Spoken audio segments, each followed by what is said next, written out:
Hello and welcome to the Monroe Method Clancast. I am Jason Monroe. This is episode 161.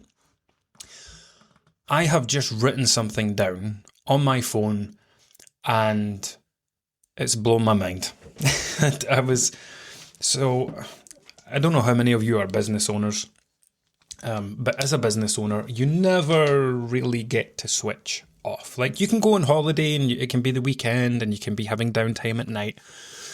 But there's always that little bit of your brain that's running in the background thinking, oh, that would be a good thing for work. That would be great. And that is kind of what just happened to me right now. I was making lunch for my son, who has been off school for a few days with awful toothache, but is thankfully feeling better today. And I was thinking about overeating, right? So the way that my brain works and the way that I coach everybody inside the Monroe Method, it's always coming at things from a completely different angle. And I was just thinking about overeating there. And it's like, are people really overeating? Or are they doing something else? And the overeating is just the manifestation of that. Let me, this is us. I'm going to bounce this off you, right? This is me thinking this through for the first time. I thought it would make for a cool podcast episode. So let's break it down and go through it. So I'm going to call this why most people aren't overeating and why they are under recovering. Something like that. So most of the people I work with, right, they are not binge eating. They're not reckless with their eating. They're not frantically eating. They are tired. They're exhausted, not just physically, but mentally, right? If you think about it, when does most overeating happen? I would like to think most people listening will say in the evening, right? Why does most overeating happen in the evening? Because you're done with the day. You have made all the decisions that you needed to make that day. You've thought about all the things. You've done all the work, you've sorted the kids, you've done the chores, you've made the dinner, you've had, depending what you do for work, maybe you've got a physically demanding job, maybe you've got a mentally demanding job, maybe you're in a position of power, maybe you've got a brain dead job that, like I used to do, watching slabs go by all day. Take a bad one off, put a good one on. Like, even though you don't feel like you're doing very much, it's still mentally exhausting. Most unhelpful food choices happen in the evening. So what do I mean by under-recovering? So under-recovering is like the body doesn't separate physical and psychological stress. It all goes in the same bucket, and we label that bucket as tired. You could have sat on your bum all day and not done very much, or physically not done very much, but you could have been banging away on a keyboard, typing lots of emails, doing lots of responses, or whatever it is you do, entering loads of data, analysing something, I don't know. Excuse me, and you're mentally fatigued from that. Equally, you could have a job where you don't have to think very much. You could be, now this will be unfair if you are a post person, but I would imagine,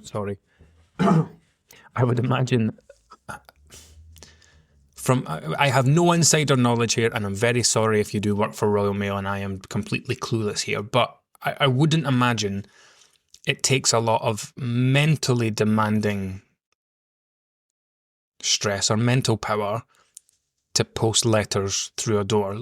I'm thinking, like, who does lots of walking around but not the same level of decision making and stuff. Anyway, you know what I mean, right? You can be physically exhausted or mentally exhausted, depending what you do. And your body isn't separating that. Now, when I'm talking about under recovering, I'm not just talking about sleep. I'm not just talking about mental load. We're not just talking about stress or always feeling like we're on. We're talking about everything that we do in a day. That can be as simple as the decisions that you have to make through a day. I mentioned decision fatigue. You wake up in the morning, the first thing you have to decide is, what am I going to wear today? What am I going to have till lunch? What am I going to give the kids for breakfast? What am I going to put in their packed lunch? What do I need to take to work? What am I doing? The decisions already start, the thinking already starts before the day's even begun. Then you've got to commute, or you've got to drop kids off. Like, it starts right at the beginning of the day. And it's easier to navigate at the beginning of the day because you are coming fresh out of sleep, right? You are probably at your peak in the morning, maybe mid-morning if it takes you a little while to wake up. So by the time dinner time comes, you're done. You don't want to think anymore. You don't want to make any more choices. You don't want to make any more decisions. And we get to a point where we then start looking for fast relief. That fast relief can come in the form of food, caffeine, sugar, scrolling, TV, takeaways, and especially at night. So people can be, they can eat normally all day, they can feel like they're in control all day, and then it falls to pieces at night. And I think a lot of that comes down to physical fatigue, to mental fatigue, and also decision fatigue.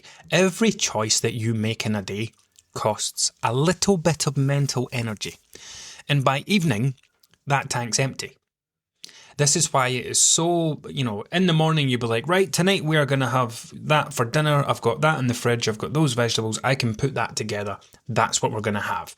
And then dinner time comes, you get in from work, it's 5:30 and you go, I cannot be fucked cooking. I'm just going to phone a takeaway. Because it's so easy to make that choice in that moment.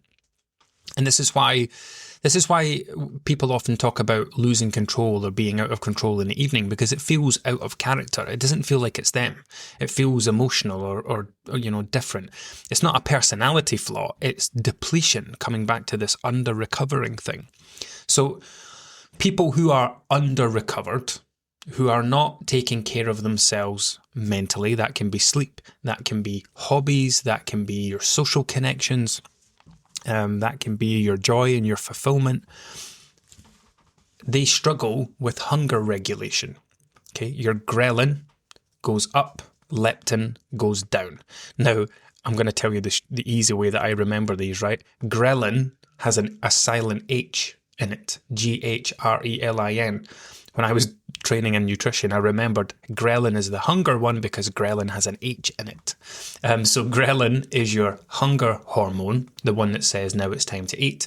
Leptin is your satiety hormone, the one that tells you when you're full and when you don't need to eat. So when you're under-recovered, when you're tired, when you're fatigued, these get a bit mixed up. Ghrelin can go up, hunger goes up. Leptin, fullness, satiety can go down.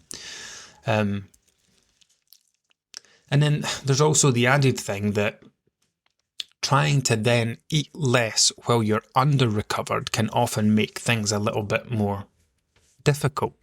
What I mean is, like, your energy levels are not the same every day. So inside them, there are plenty of people or plenty of coaches who give their clients calorie targets, right? And they expect them to be robots. And they say, right, you have to eat 1,500 calories every day or you're not going to lose any weight. Now, I hate that.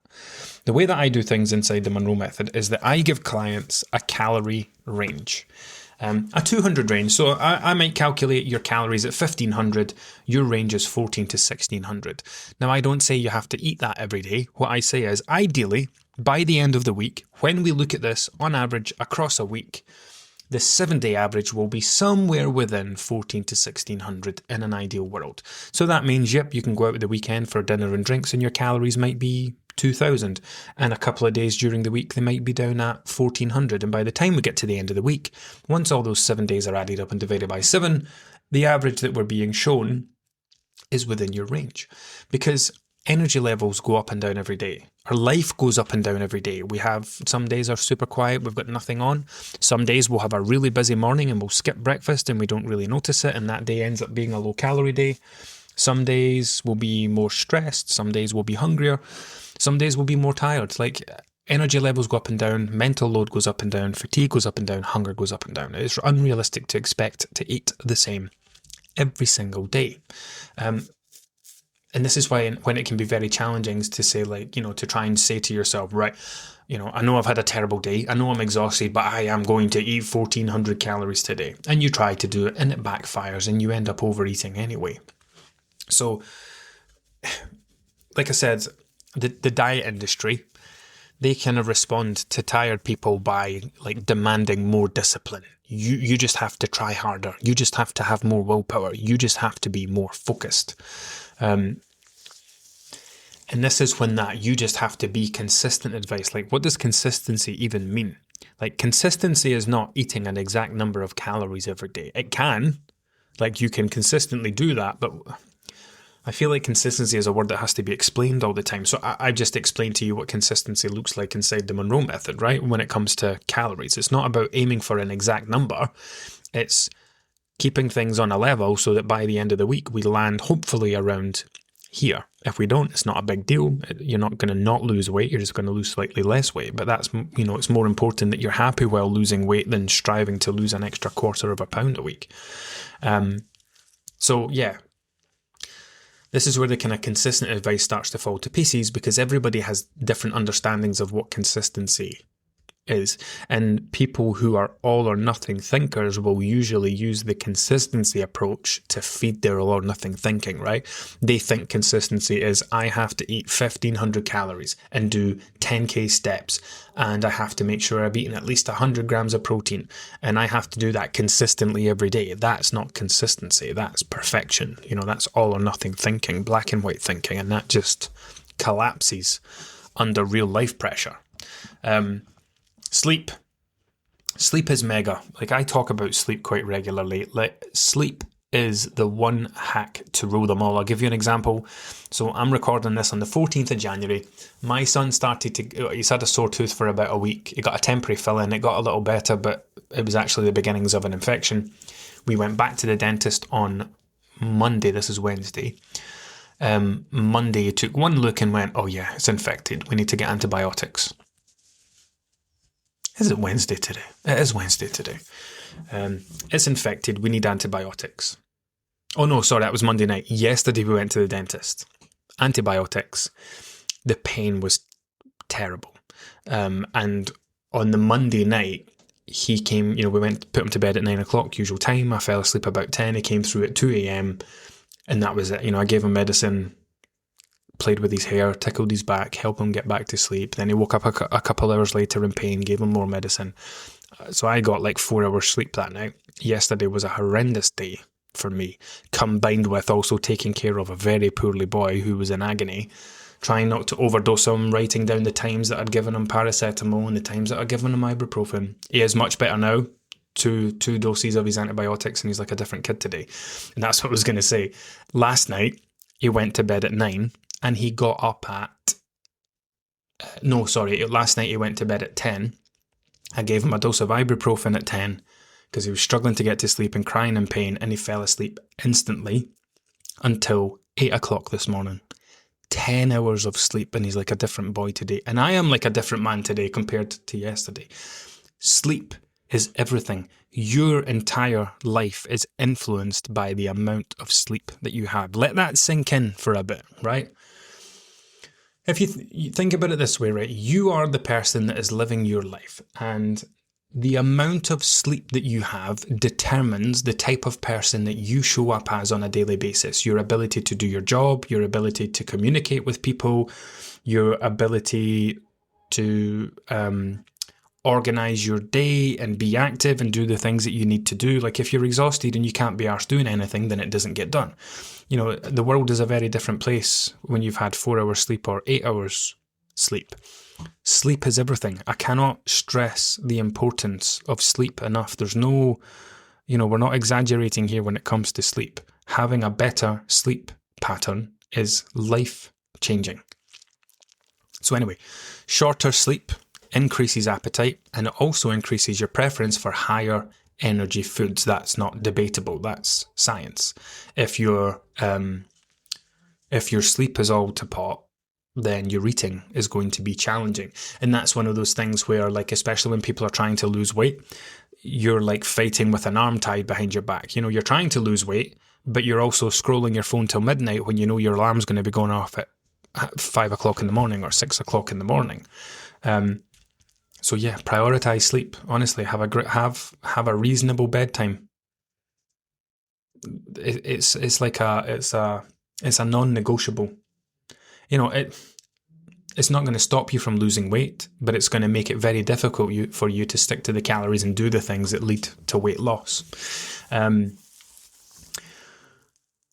Recovery debt. There's another thing that I haven't mentioned.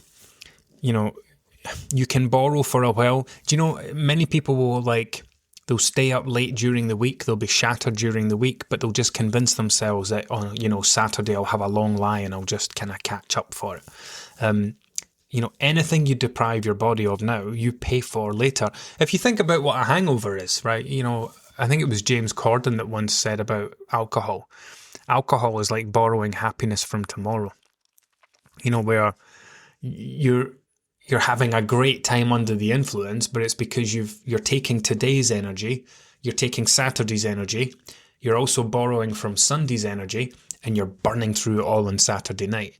And when you wake up the next day, hungover, down, feeling horrible, feeling sick, feeling dizzy, feeling a bit depressed, because alcohol is a depressant,